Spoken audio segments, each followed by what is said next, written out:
In court this week, prosecutors gave jurors an in-depth look at the explosive evidence uncovered during the federal raid on Diddy's Florida mansion, evidence that could prove devastating for his defense. The high-profile raid took place in March 2024 and was broadcast live across national networks. Federal agents didn't just target Diddy's sprawling Miami Beach estate. They simultaneously hit a second property in Los Angeles. That was the moment the world learned Diddy was at the center of a major federal investigation. On the 8th day of the trial, prosecutors walked the jury step by step through what agents found in the Miami raid. Their goal, to show that Diddy wasn't just a music mogul, but the orchestrator of a dangerous criminal enterprise tied to drug use and other illegal activities.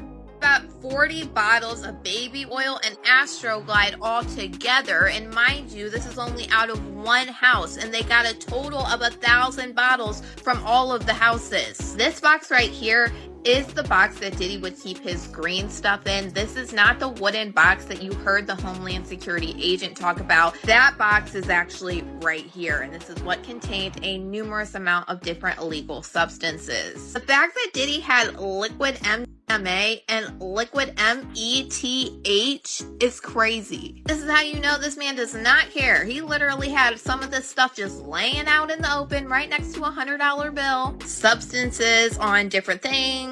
This is the Gucci bag that had a whole bunch of more substances in it that Diddy is trying to say is somebody else's. He had the Homeland Security agent look at a photo that was not shown to the public or other people that were in the courtroom, only to the jury.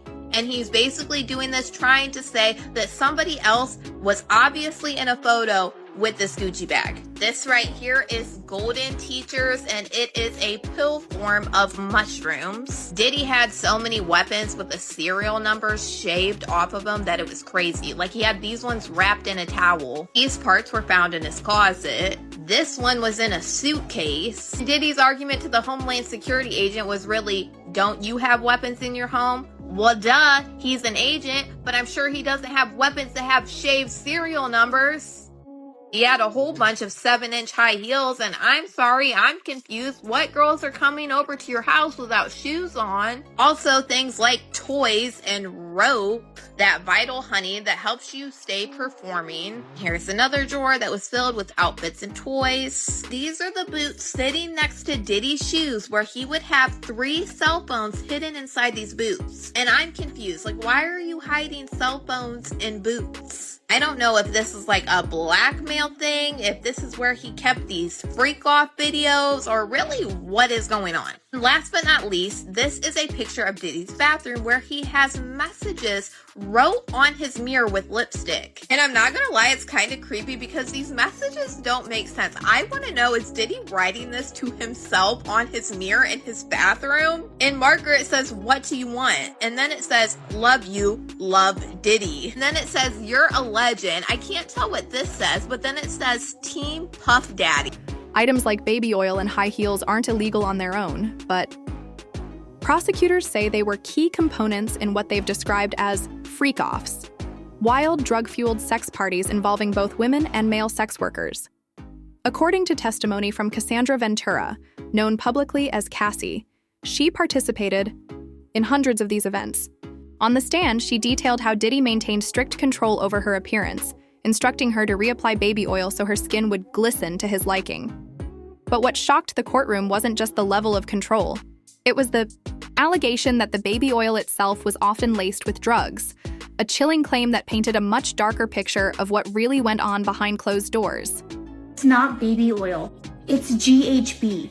Who has 1,000 bottles of baby oil? If baby oil was such a big part of all these parties and all the things that Diddy did to his victims, some celebrities would have made a joke about it here and there. We would have heard about it. Especially Chrissy Teigen couldn't be paid to shut her mouth. That bitch would have cracked a joke about it, for sure. I just watched this man's TikTok about how it's not a baby oil, it has to be laced with drugs. So as I'm reading the comments, someone said that's why Jaguar Wright said in one of her interviews at the end, she said blink twice. Blink Twice was a movie with Channing Tatum. He would spray perfume onto women who would make them forget everything. So then somebody else in the comments said, yeah, and GHB is slippery. So I look up, what is it called on the street? Look at the last one, liquid ecstasy. Side effects that include seizures and comas. It was taken off the shelves or something in like the 60s. What is GHB used for in bodybuilding? Performance enhancement additive. What are the positive side effects of GHB? Feelings of euphoria. What is GHB for parents? Usually available as a clear liquid. It's not baby oil. It just makes sense because why would the feds confiscate oil? And how do you get so many people to comply besides money? You drug them. What's especially intriguing is that prosecutors are expected to call rapper Kid Cudi to the stand later this week. They allege that Diddy became jealous and threatening when he discovered that Cassie had been romantically involved with Cudi, whose real name is Scott Mescudi. While it's not yet confirmed, Cudi could take the stand as early as Thursday. If he does, his testimony might be explosive. Insiders say he could have a lot to reveal about Diddy's behavior during that time, and it might just add more fuel to an already incendiary case. There are actually 2 charges that fall under the RICO charge that Diddy might be found guilty of just based on Kid Cudi. Government alleged in the early morning hours of December 22nd, 2011, the defendant and a co-conspirator kidnapped an individual at Pow Pow Point to facilitate a break-in and entering into the residence of another person called Individual 1. Multiple witnesses would testify at trial to the events surrounding the kidnapping and the break-in. They are also corroborated by police reports and other records. Approximately 2 weeks later, the defendant's co-conspirators set fire to Individual 1's vehicle by slicing open the car's convertible top. Police and fire department reports extensively document the arson and conclude that the fire was intentionally set. Now, under Diddy's big RICO charge, some of the allegations that fall underneath of it are arson and kidnapping. And just to remind you, to be found guilty of the RICO charge, you only have to prove 2 allegations in total. There are a lot more than 2 that fall under Diddy's RICO charge. And this is a big thing that I've seen people so confused about. Where is the RICO? Every single testimony you hear where they bring up security, assistance, and more, that is your RICO. They are alleging that Diddy used co-conspirators in a lot of different illegal activities, which would make it a criminal enterprise, hence RICO charges. Just like with this stuff with Kid Cudi, where they say Diddy and his co-conspirators, or just the co-conspirators themselves. Now, another crazy thing that I found out, they also plan to use a 911 call that somebody placed when Kid Cudi's home was robbed. And we know his home was robbed on December 22nd of 2011. And we know how Cassie Ventura's mother testified today, and she was talking about how she sent Diddy $20,000 because Cassie sent her an email saying that Diddy was threatening her and Kid Cudi. Cassie Ventura sent this email to her mom one day after Kid Cudi's house was broken into on December 23rd of 2011. And she said, "Threats have been made towards me by Sean Puffy Combs that he is going to release 2 tapes of me. One on Christmas Day, maybe, or right after, or another one sometime soon after that. He also said that he will be having someone hurt me and Kid Cudi physically. He made a point that it wouldn't be by his hands. He actually said he'd be out of the country when it happens, hence by a co-conspirator." We know 2 weeks after this incident is when Kid Cudi's car would... After 4 days of intense and emotional testimony from Cassie, where she detailed abuse and drug-fueled sex marathons, the prosecution is now bringing in additional witnesses to corroborate her story. Among them was Cassie's own mother, who took the stand and told the jury she personally witnessed bruises and swelling on her daughter after alleged assaults by Diddy. Her account added a powerful emotional layer to the case. 2 other men also testified, revealing that they were paid to have sex with Cassie while Diddy watched and directed the encounters. They described the disturbing scenes as sexual choreography, orchestrated entirely by Diddy, further reinforcing the prosecution's portrayal of a pattern of control and exploitation. Ventura's mom, which the defense didn't want to hear from. And a lot of people thought, I wonder why she's testifying. Would it be gratuitous in some way? Would she move the needle in either direction? But she talked about being scared for her daughter's safety and this $20,000 loan. What happened? So let me get to that in a second, but first I want to read you an email that was shown to the jury as an exhibit in court. This is an email that Cassie sent to her mother and Capricorn Clark, who was one of Diddy's employees. Under an alias, right? Under an alias. And yes, here's what she wrote. The threats that have been made towards me by Sean Puffy Combs are that he is going to release 2 explicit sex tapes of me. One on Christmas Day, maybe before or right after, and another sometime soon after that. He also said that he will be having someone hurt me and Scott Muscuddy, you said, Kid Cudi, physically. He made a point that it wouldn't be by his hands. He actually said he'd be out of the country when it happened. So Cassie's mom testifies on the stand. When she read this email, she was physically ill. And of course she would be. This is her daughter. She's scared for her life.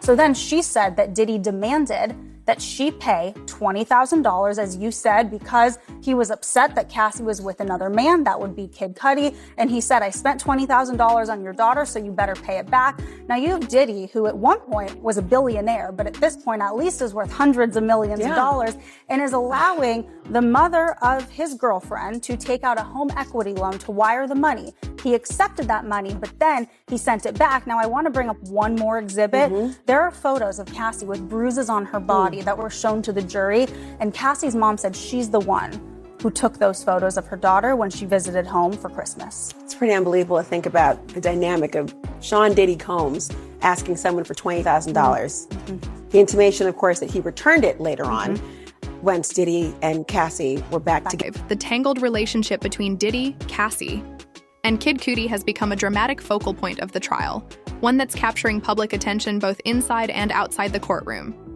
Cassie testified that during one of the so-called freak-offs, Diddy saw text messages between her and Cudi. She claimed that he became enraged, allegedly confronting her with a wine bottle opener clenched between his fingers. According to her, he threatened to release private videos and vowed to harm both her and Cudi. She told the court that Diddy once said, while they were out of the country, that Scott's car would be blown up, and chillingly added that he wanted his friends there to witness it. The courtroom atmosphere this week has reflected the high stakes and emotional gravity of the case. With no cameras allowed inside, crowds lined up early each morning hoping to secure a seat. Others spilled into an overflow room to watch the proceedings on a live feed. Reporters have described the vibe as electric, people gasping audibly during testimony, as if watching a high-stakes sports match. It's a stark contrast from the days when Diddy was met with universal adoration. Now, it seems he's fighting, not just for his legal freedom, but for public sympathy, and struggling to regain control of a narrative that's quickly slipping away. How do you feel about Diddy's appearance in court? They saying that he got all gray hair, his facial hair, his hair is all gray. He got a gray sweater on. Like, how you feel about his appearance? Well, first of all, he can't use that stuff in court. He can't get that behind bars. So his appearance, you think Diddy wants somebody to see him looking like an old man? He can't do nothing about that because they're not going to let him dye his hair in jail. So he's going out as natural. He could cut his hair low. You understand what I'm saying? But he can't use any dye. They're not going to give him no dye to take or dye his hair. That's not a choice. That's something that he has to do. And him throwing signs of the heart and everything like that back to his family and stuff, I don't believe the jurors, like that or even care about that. Yeah, they reported that he got a Bible with him, like he's reading the Bible during trial. All that is a front, bro. What happens is that the defense is trying to have him distract himself. So they know it's a possibility that he might break on somebody, break down, or do something. So what they're trying to do, well, read over this, look over this. You understand? So they don't show the real you. Because once the jury find out that's the real him, and he is capable not only beating and threatening somebody and making them have sex, making them go to this place, that place, all over to have sex, then that's when the trafficking part comes in. That's when what she said about him having the guns to go get Suge Knight makes it true, makes it him possessing guns or being able to possess guns being truth. So when they see all that and all that comes about, that's what's going to make him get convicted, because they're going to see his true self. Gene, though, thinks he's disgusting and that everything Diddy's done will catch up to him. How you feel about Diddy daughters leaving the trial when Cassie started to testify about all the sexual acts that she engaged in with their dad? I believe that his daughters had no business up in that courtroom.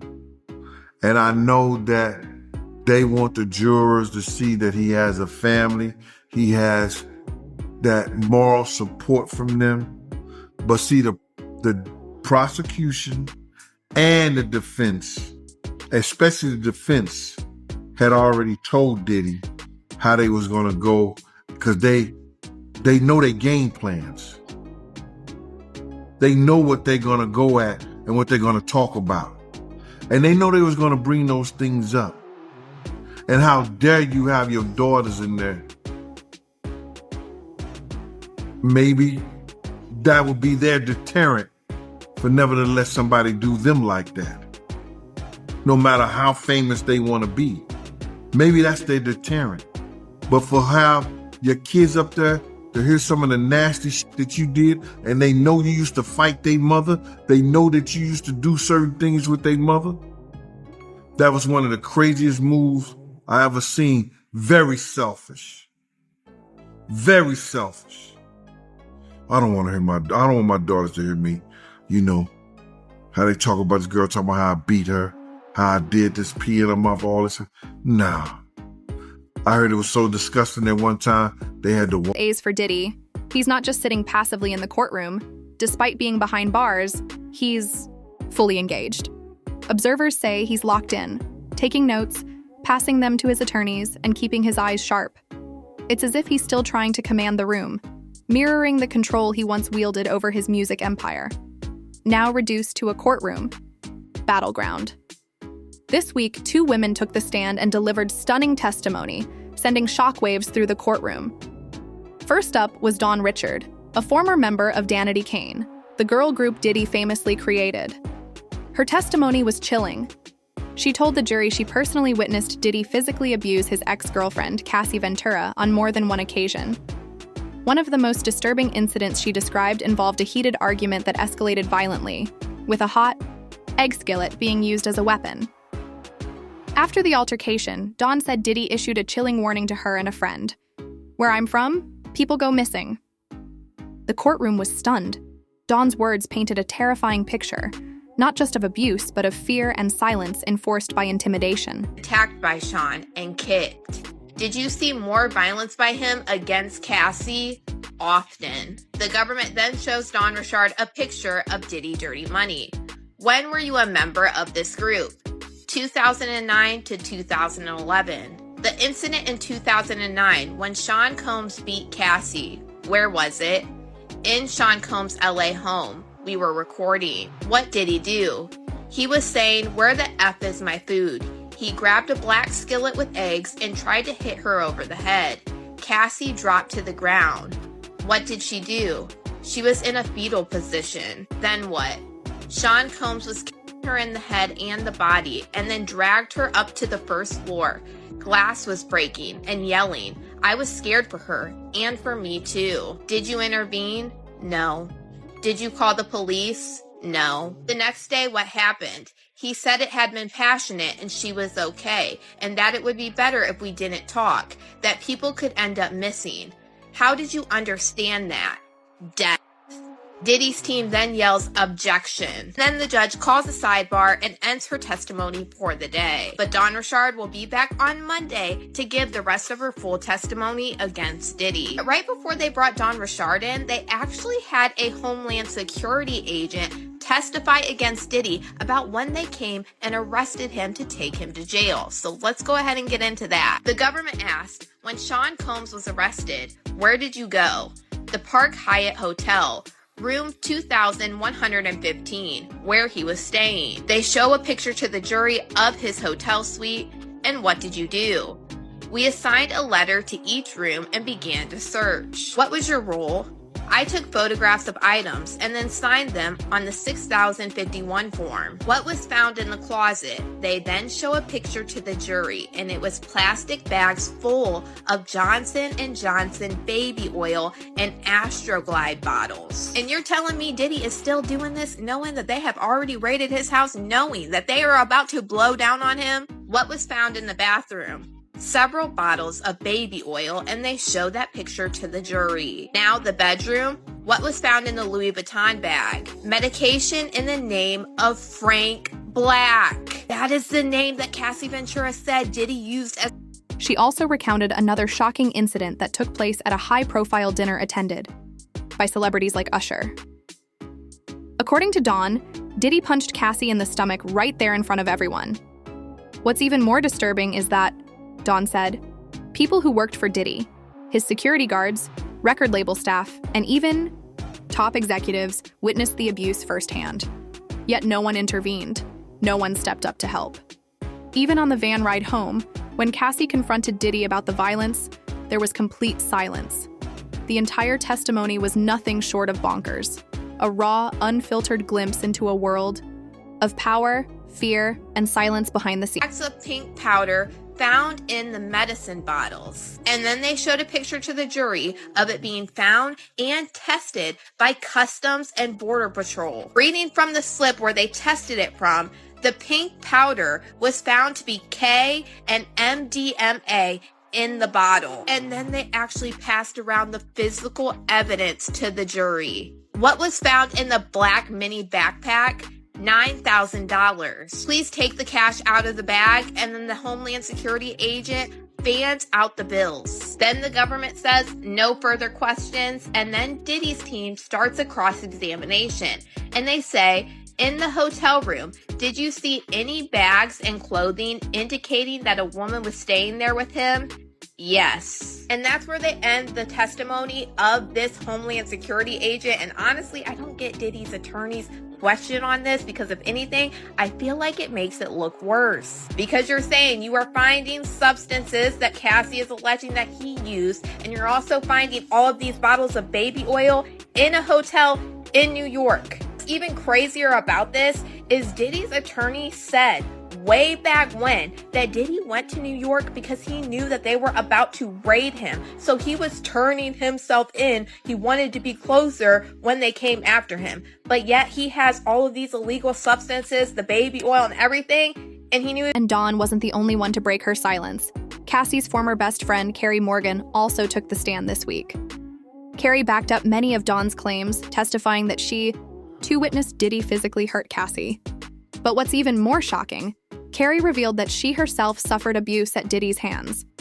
Her testimony added another layer to the growing picture of a pattern of violence and control, further strengthening the prosecution's case. Day 6 of the Diddy trial, and Diddy's former personal assistant, David James, gives his testimony against Diddy. The government asked David James, "Why are you here?" "I've been subpoenaed." "Were you Combs' personal assistant?" "Yes, from 2007 to 2009. "Who is that in this photo?" "That is David James." "That is yourself?" "Yes. I went to college in Michigan, and I later faxed my resume to Bad Boy." "Where was the interview?" 1710 Broadway. "Who'd you meet?" "Tommy, his sister Kesha, and others." "How did they test you for the job?" "They gave me 40 appointments and asked me to make a schedule. You had to know, for example, what time a particular show was on Hot 97. "What did Mr. Combs ask you?" "To make a spreadsheet for Miami." I said I'd know his food and restaurant preferences. He asked me why I'd make a good assistant. I said, can't stop, won't stop, and I got the job. Did he have other assistants? Yes. David James, Miss Robles, Mr. Barber, and others. What would you do as an assistant? I'd work at Bad Boy till 5 and then go out to dinner and then to the studio till 3 a.m. We'd get a call time at the end of the night. Did you travel with Mr. Combs as well? Yes. Who were his security staff? D-Rock, Roger Bonds, and Uncle Paulie. You worked 20 hours a day? Yes, security did too. What did the security staff tell you? To stay in my lane. Who said that? Roger Bonds and Uncle Paulie. Focusing on Diddy's personal chef. Who is this? Chef Jordan. And this morning they were arguing that they wanted David James to talk about witnessing Diddy commit violence upon his chef Jordan. So we should see this come up tomorrow in his testimony against Diddy. But if you watch The Fall for Diddy, the documentary, you would have seen this chef Jordan talk about her experience working with Diddy and how toxic it was. When I heard her testimony on The Fall for Diddy, I automatically started thinking about another chef that Diddy had that sued him back in 2015, and he ended up settling with her in 2019 before all of this came out. In her lawsuit, she was claiming harassment and also being forced to work long hours without pay and also a hostile work environment. She claimed in this lawsuit that one of Diddy's former managers, James Cruz, who we've heard Cassie Ventura bring up in her testimony against Diddy, commented on the size of her lips. She also alleged in this lawsuit that Diddy and another one of her bosses that worked for Diddy would keep asking her very inappropriate oriented questions. She also claimed in this lawsuit that Diddy made her work environment very, very hostile. She said one time she went to bring food for Diddy and Diddy yelled at her and said, "Can't you see I have company?" when he was with his ex, Gina. What's interesting, though, is that Carrie and Cassie aren't friends anymore. And Carrie explained why on the stand, though that part of their story is still unfolding. We also heard from one of Diddy's former assistants, whose testimony is still developing. She offered the court a rare glimpse into what it was really like behind closed doors working for him, shedding light on the environment and dynamics that shaped much of what's now at the center of the trial. When was the first time you became pregnant with Diddy's child? The first time was October 2014, but because I met him in February and then I got pregnant in October the same year. Okay. And you mind telling me what happened with that pregnancy? Well, I told him and he was like, "You're going to get an abortion, right?" And then I was like, "I don't know." And then he offered me $50,000 to get rid of it, but I turned it down because I just loved him and I was like trying to prove that I wasn't the girl that was wanted him for money. Okay. I just care about him. And I just wanted him to be nice to me. With all these explosive revelations coming out in Diddy's trial, that old story is getting a fresh wave of attention. This new evidence could seriously change the game, possibly tipping the scales against him. What do you think? How might these bombshells impact the trial's outcome? Drop your thoughts in the comments.